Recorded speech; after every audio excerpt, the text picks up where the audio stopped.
Bien, hola a todos. Volvemos con otra clase. En este caso vamos a estar hablando sobre la elaboración de escenarios de riesgos como primera etapa en la aplicación de un proceso básico de gestión de riesgo. En principio vamos a repasar para todos aquellos que no han podido ver otro video, y para aquellos que sí lo hicieron, bueno, será a modo de rápido repaso, los conceptos básicos sobre la gestión de riesgos, la conformación de grupos técnicos de gestión local integrada de riesgo desastre como también otro paso fundamental, y la elaboración de escenarios de riesgo en forma particular.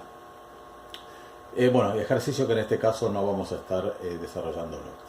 Como habíamos dicho, primero es necesario hablar un lenguaje en común, ¿no? Ya que tanto el campo de la seguridad y en particular la gestión integral de riesgos se caracteriza por su interdisciplinariedad. Así que bueno, es necesario que todos hablemos un mismo idioma, y además para poder comprender mejor estos conceptos que luego veremos en el proceso de gestión. Vamos a definir rápidamente una serie de conceptos, el que es el de amenaza, vulnerabilidad, riesgo, evento adverso, desastre, emergencia y gestión de riesgo.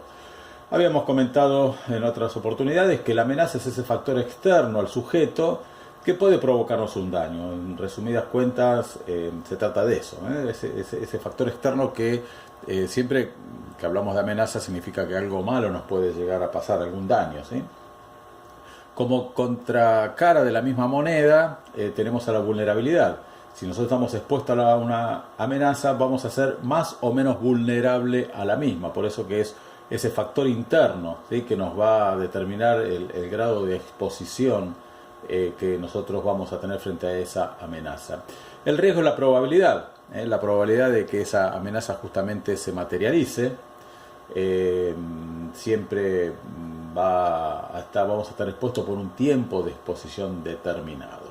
El evento adverso no es más ni menos que son esas alteraciones de origen natural o provocada por el hombre también, en la cual de alguna manera vemos materializada también esa amenaza. Y cuando hablamos de evento adverso hablamos de la inundación, del terremoto, ¿sí?, de los fuertes vientos, etcétera, etcétera. Emergencia, esta clasificación tiene que ver con la capacidad de respuesta. Cuando la capacidad de respuesta de un lugar donde una organización, una población, no es superada ante la ocurrencia de un evento, estamos ante una emergencia. Ahora, cuando sí es superada, nos encontramos dentro de un desastre. O se lo puede definir como desastre.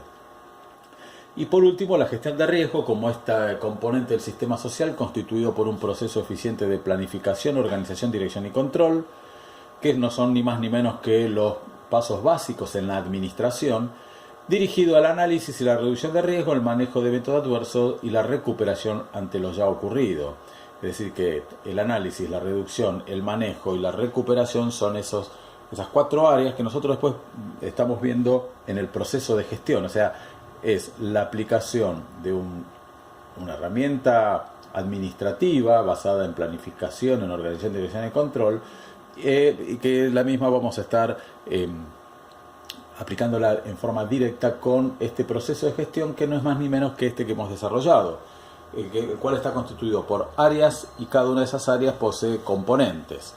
La primera área tenemos al análisis de riesgo, donde vamos a estar desarrollando el estudio de amenazas y vulnerabilidades, y es acá donde nosotros nos detenemos en la exposición de hoy, que es la elaboración de escenarios de riesgo, ¿sí? Justamente es la primera medida que vamos a estar tomando, la primera acción a los fines de poder saber a qué estamos expuestos, ¿sí? Cuáles son nuestras amenazas, identificar las amenazas a las que estamos expuestos, pero también determinar nuestras vulnerabilidades.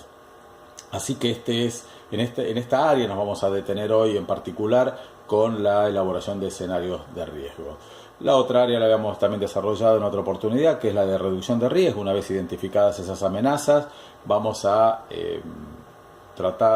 intentar, si es que se puede, de prevenirlas, es decir, de eliminarlas. No siempre se puede, en la mayoría de los casos no se puede eliminar una amenaza, pero sí vamos a trabajar sobre la mitigación, es decir, sobre la vulnerabilidad en este caso, en la cual vamos a aumentarla y de esta manera disminuir los efectos que pueden llegar a producir el evento adverso.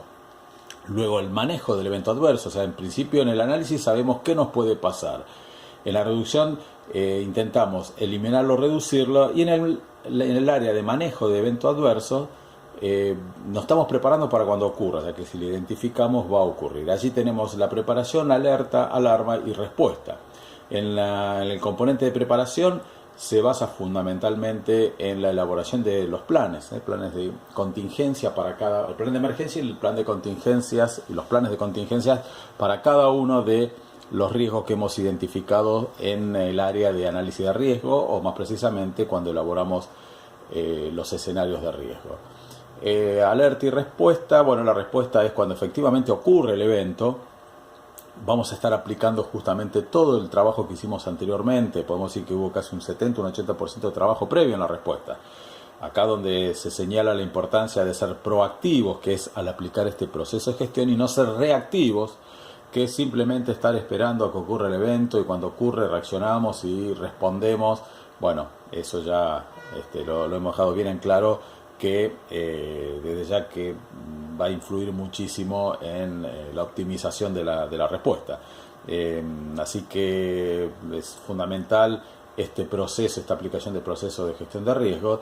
Y por último tenemos la recuperación, que es muchas veces mientras aún ocurre el evento o con posterioridad al mismo, consistente en los dos componentes que son la rehabilitación, que consiste en brindar los servicios básicos esenciales, alojamiento en centros de evacuado, atención médica, brindar abrigo, etcétera, etcétera, que es inmediatamente o muchas veces mientras está aún ocurriendo el evento, y la reconstrucción, que es a largo plazo, donde allí se van a definir, por ejemplo, acciones de mayor contundencia, mayor envergadura, como es la reconstrucción, justamente la conformación de, no sé, por ejemplo, defensas fluviales ante inundaciones, el traslado de algún tipo de, tal vez de barrio, de población que está en un lugar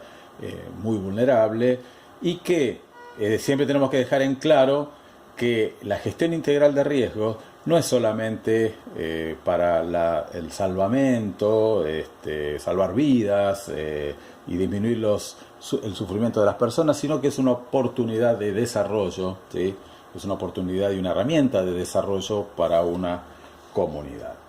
Bueno, una vez que ya hemos repasado rápidamente estos conceptos básicos de gestión de riesgo y un proceso básico también de gestión, nosotros acá lo vemos representado en que cada uno de ellos se van interactuando, no es que son así como compartimientos estancos, y en el medio encontramos donde dice GR, que es la gestión de riesgo, y debajo de ello vemos justamente la palabra desarrollo, ¿sí? Esto es importante definirlo.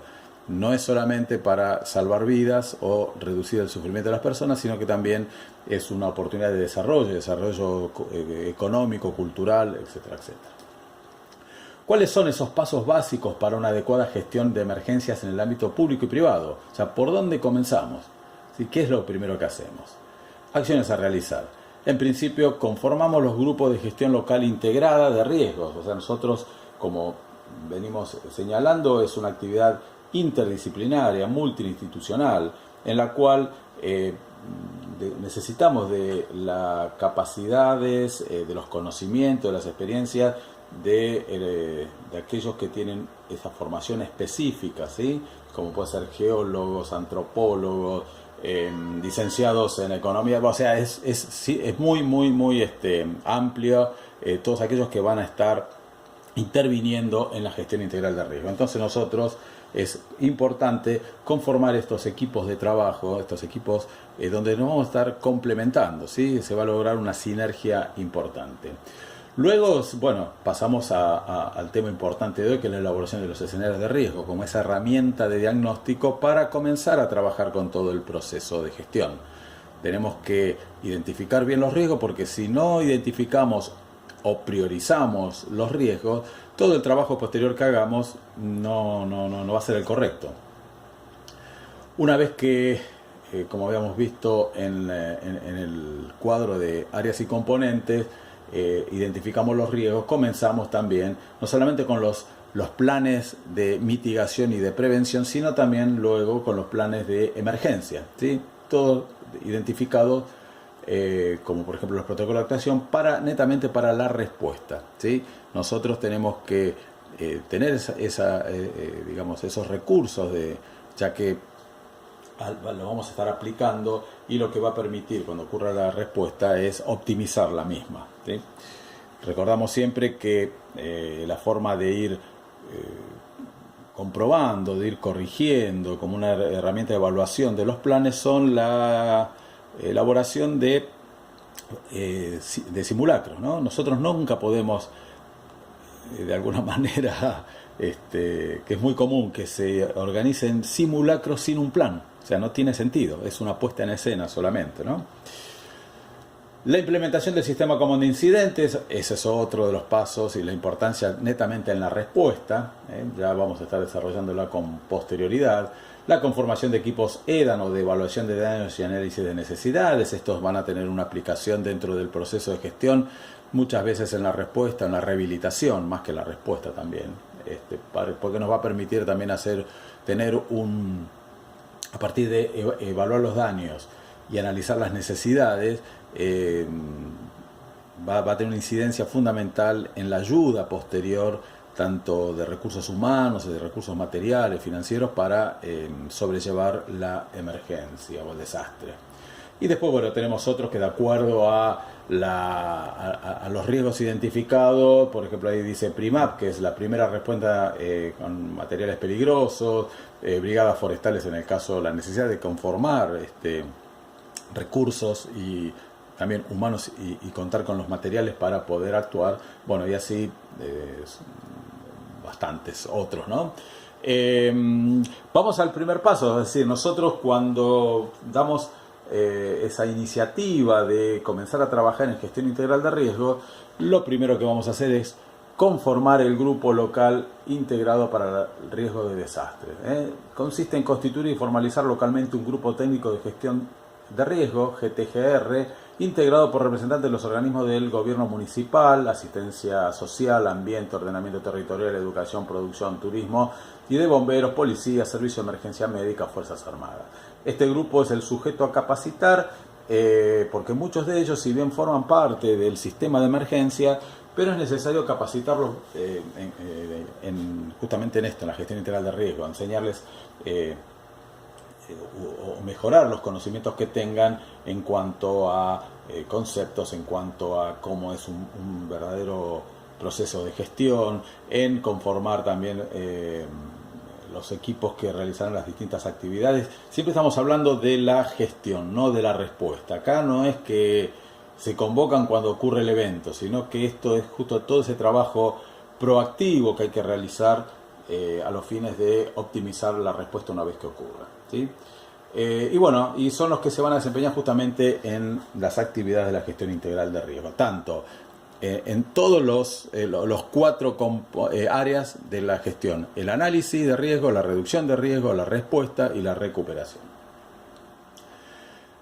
Nosotros tenemos que tener en cuenta, y ya comenzando un poco a introducirnos en la temática del riesgo para justamente elaborar luego los escenarios, tenemos dos parámetros importantes a destacar en los riesgos. Una es la frecuencia y la severidad. La frecuencia es, digamos, cada cuánto ocurren los eventos, ¿sí?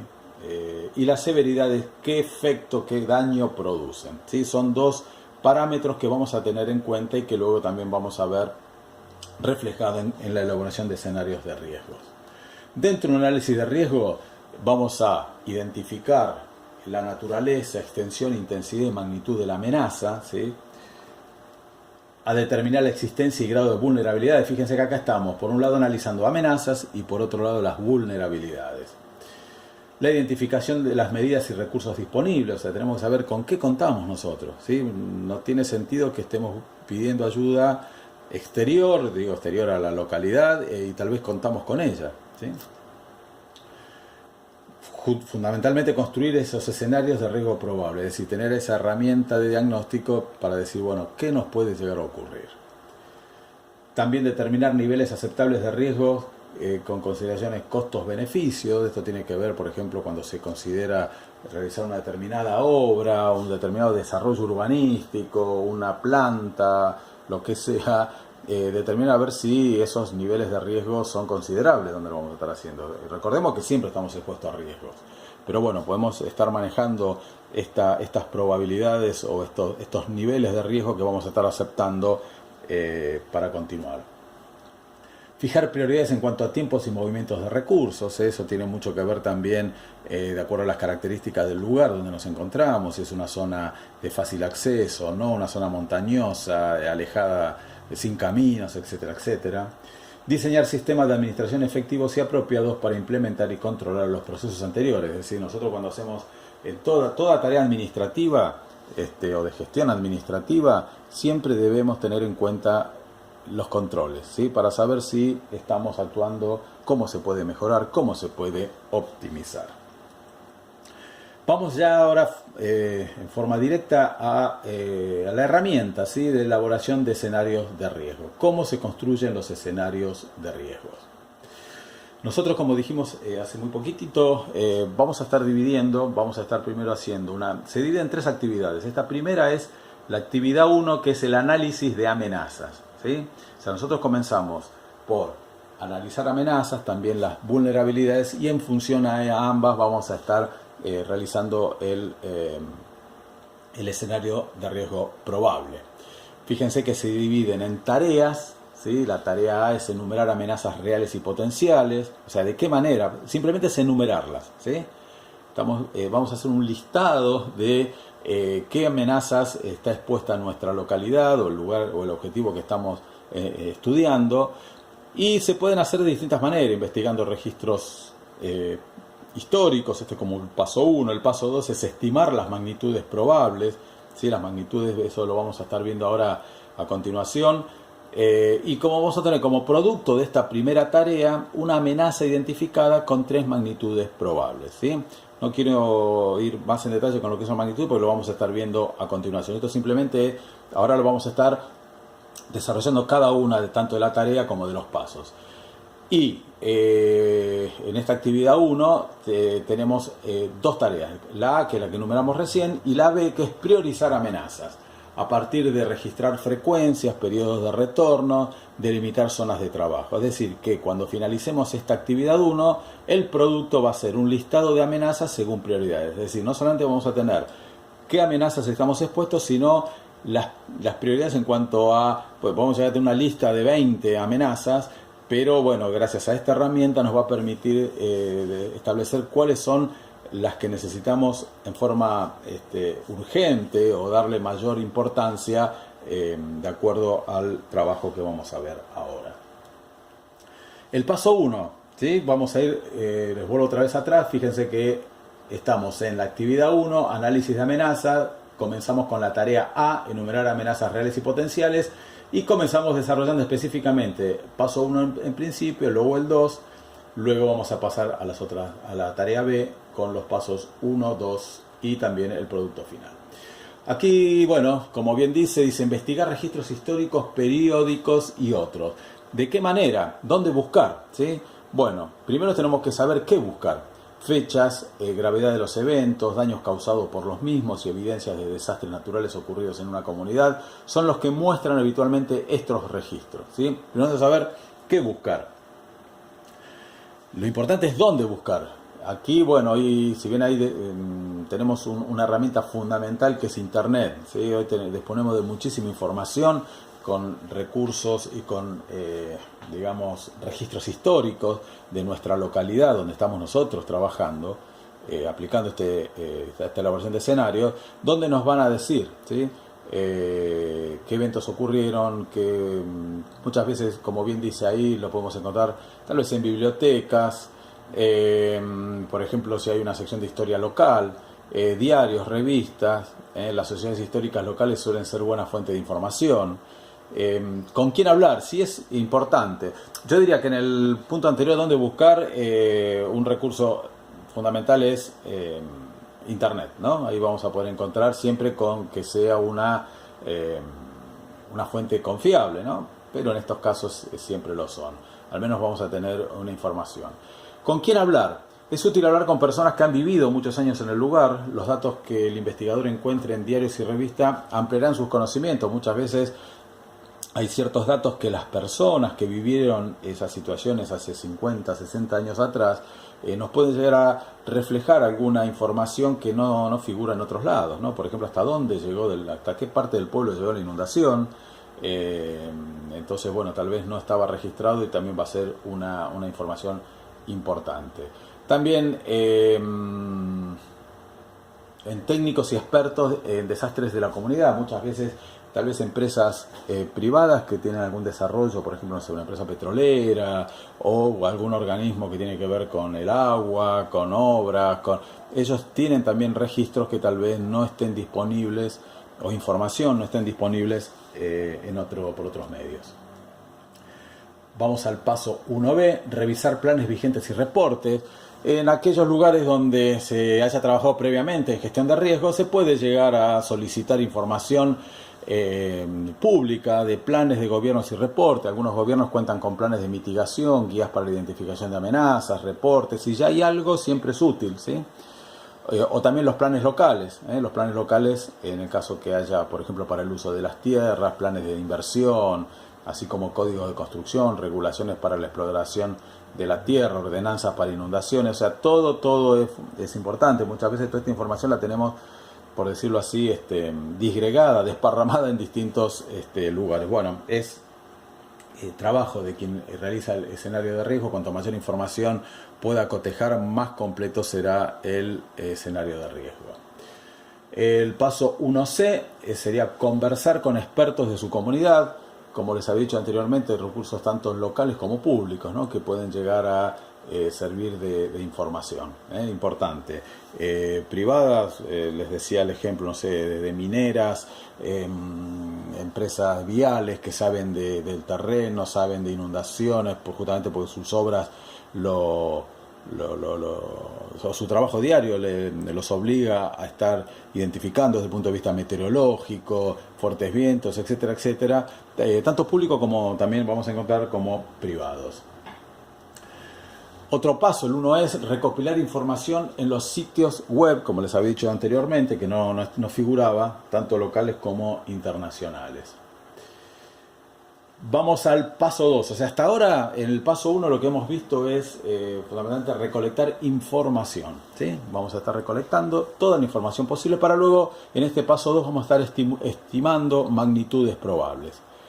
Tomar como referencia la información disponible histórica a través de estudios técnicos o probabilísticos. Magnitud. Para esta variable es necesario evaluar la amenaza enumerada en la actividad y asignarle el puntaje. Si esa primera amenaza que nosotros identificamos, el puntaje es 1 a la amenaza que tiene menos impacto sobre la gente, menos daños físicos o económicos, y 5 a la que más causó impacto.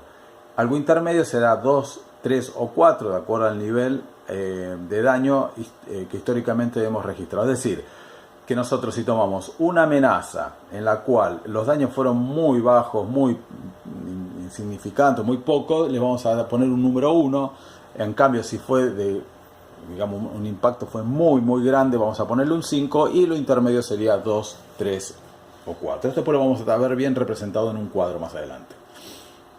Producto, amenazas identificadas con 3 magnitudes probables. La tarea B, vamos a priorizarlas ahora, Recordemos que antes estábamos estimando. Ahora vamos a priorizarla. Para identificar las amenazas con sus características particulares y establecer prioridades se usan, además de la magnitud, los factores de frecuencia y áreas probables de impacto. Un poco lo que habíamos visto al principio, ¿se acuerdan de frecuencia y severidad? Registrar el paso 1. Registrar frecuencia, periodo de retorno. Frecuencia es número de ocurrencias en determinado periodo. Recurrencia o periodo de retorno, periodo en el cual se espera ocurra un evento de características particulares. Acá tenemos que tener en cuenta que frecuencia es el número de ocurrencias en un determinado periodo, y recurrencia es lo que se estima que pueda llegar a ocurrir, cuando se estima, ¿sí? Este periodo o periodo de retorno. La frecuencia, para asignarle un valor, se usa como referencia a un periodo de 30 años. Es decir, que nosotros, para establecer el primer caso, la frecuencia, en toda esa información que hemos recabado anteriormente, veremos cuántas veces ocurrió ese evento en 30 años. Si el evento se percibe una sola vez, se le colocará el número 1.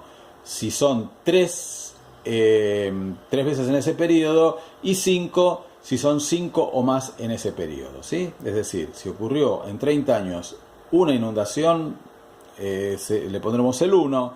Si ocurrió menos de 3, es decir, 2 o 3, le pondremos el número 3. Y si ocurrió 4, 5 o más, le pondremos el número 5. O sea, acá nos va a estar dando también una magnitud en cuanto a la frecuencia. Para delimitar la zona de trabajo, este es el otro paso. El paso 2A, delimitar para cada nivel del paso 1 las zonas que recibirán el impacto a la amenaza. O sea, acá vamos a estar ya determinando qué zonas van a estar siendo afectadas, ¿sí? Qué áreas van a estar siendo afectadas o probables de impacto. Para esta variable es necesario evaluar la amenaza enumerada en la actividad 1, enumerar las amenazas reales y potenciales y asignarle el puntaje. Si la amenaza, o sea, acá estamos tomando siempre, comenzamos a trabajar por cada una de las amenazas. Igual ahora en un cuadrito que vemos a continuación les va a quedar mucho más claro todo esto. 1 a la amenaza que afecta el área física limitada más pequeña, 5 a una más grande y 2, 3 o 4 a aquellas que el impacto históricamente registrado en el área de acuerdo al impacto. O sea, la más chica es 1, la más grande es 5 y tenemos intermedia 2, 3 o 4. También otro de los pasos es indicar las características a manifestaciones esperadas del evento. Es decir, ya no solamente vamos a estar identificando el evento, por ejemplo, fuertes vientos, incendio, inundación, sino que también vamos a describirlas, ¿sí? Vamos a describirlas. Es que acá tenemos, por ejemplo, manifestaciones de un sismo según los tipos de suelo de diferentes zonas de una ciudad o territorio, efectos de una marejada según la topografía del lugar, efectos de un desbordamiento en diferentes áreas de una ciudad o territorio, por ejemplo, identificar que en lugar tal vez de una inundación se produzca un anegamiento, que es la acumulación de agua por muy poco tiempo, o si no, que realmente que en una zona, por ejemplo, un río de llanura, que la crecida está mucho más tiempo hasta que bajen los niveles, o una de montaña que es brusco, ¿sí? Y dura mucho menos. Bueno, es un poco de acuerdo al riesgo, a la amenaza que hemos identificado, o sea, la descripción de cada una de ellas. Recordamos entonces, hasta ahora vimos en la actividad 1 el análisis de la amenaza. En principio investigábamos en el paso 1 los registros históricos y estimábamos las magnitudes probables. El producto es amenaza identificada con 3 magnitudes probables, ¿se acuerdan, no? Ahora lo vamos a ver en un cuadrito igual. La tarea B, priorizar las amenazas. Por un lado, registrar la frecuencia, cada cuánto, ¿se acuerdan? Cada 30 años, si era 1, 5 o 3. El periodo de retorno también eran ambas. Delimitar la zona de trabajo, si era una amplia zona era el número 5, si era menor 1, intermedias. Y por último vamos a obtener el listado de amenazas según prioridades. Y acá vamos a ver y lo van a comprender mucho mejor en este cuadro. Fíjense que nosotros tomamos, suponiendo que vamos al lado izquierdo de esta lista donde dice amenaza. Por debajo tenemos tormentas, viento, inundación, tornado, erosión costera, terremoto, incendio. O sea, eso fue el primer listado que nosotros, a partir de la investigación que realizamos, histórica, con todos esos datos que nos hemos munido, nos va a permitir listar primero las amenazas. Entonces, hagamos de cuenta que estamos en una población en la cual las amenazas identificadas son esas que nombré anteriormente. Luego habíamos dicho la frecuencia, ¿sí? Cada cuándo ocurría. ¿Se acuerdan que era o sea, del 1 al 5? Entonces, por ejemplo, tenemos allí que la tormenta tiene una frecuencia 2, el viento tiene una frecuencia 3, la inundación 4, es decir, una de las que más seguido en menos de 30 años ha ocurrido, tornado, erosión costera 3, terremoto 1, incendio 3. Luego pasamos a la otra columna donde dice área de impacto. Recuerdan que el área de impacto tenía que ver con la zona que fue afectada. Si era muy grande le poníamos 5, si era muy pequeña era 1 y las intermedias. Entonces tenemos que, por ejemplo, la tormenta tuvo una frecuencia 2 y un área de impacto 4, o sea, es considerable. El viento, frecuencia 3, un área de impacto muy grande que es 5, la inundación, digamos, una frecuencia muy alta, o sea que en 30 años como mínimo hubieron 4, y la zona afectada también es importante, es número 4. El tornado, una frecuencia media y un área de impacto muy chica. Esto tiene que ver que justamente el tornado no es como una zona de grandes vientos, un frente de grandes vientos, sino que el tornado vieron que es errático y toma una zona muy limitada. La erosión costera, bueno, así también con el terremoto, un terremoto, pero un área de impacto muy importante, que también tiene que ver con la característica de este tipo de riesgo, ¿no? Y el incendio, bueno, una frecuencia media y un área de impacto media. Puede ser esto que hablemos de un incendio forestal, tal vez, ¿no? Nosotros lo que tenemos que hacer con estas dos, con estos números que hemos determinado, es sumarlos. Fíjense que si tomamos la tormenta, era 2 y 4, el subtotal da 6, el viento da 8, la inundación da 8, el tornado da 2 más 1, 3, 5, 5 y 6. Luego establecemos la magnitud, ¿sí? También, fíjense que la magnitud es importante de acuerdo al daño. Entonces tenemos que en el caso de la tormenta fue de 5, del viento fue 4, la inundación fue 4, el tornado 5, la erosión costera 3, el terremoto 5 y el incendio 3. Si eso lo multiplicamos con el subtotal anterior, como vemos en tormenta, vemos que el subtotal es 6, la magnitud es 5, 6 por 5 nos da un número de 30, el viento nos da 8 por 4, 32, la inundación también 32, el tornado nos da 15, la erosión costera 15, el terremoto 25 y el incendio 18. Entonces acá, ¿qué tenemos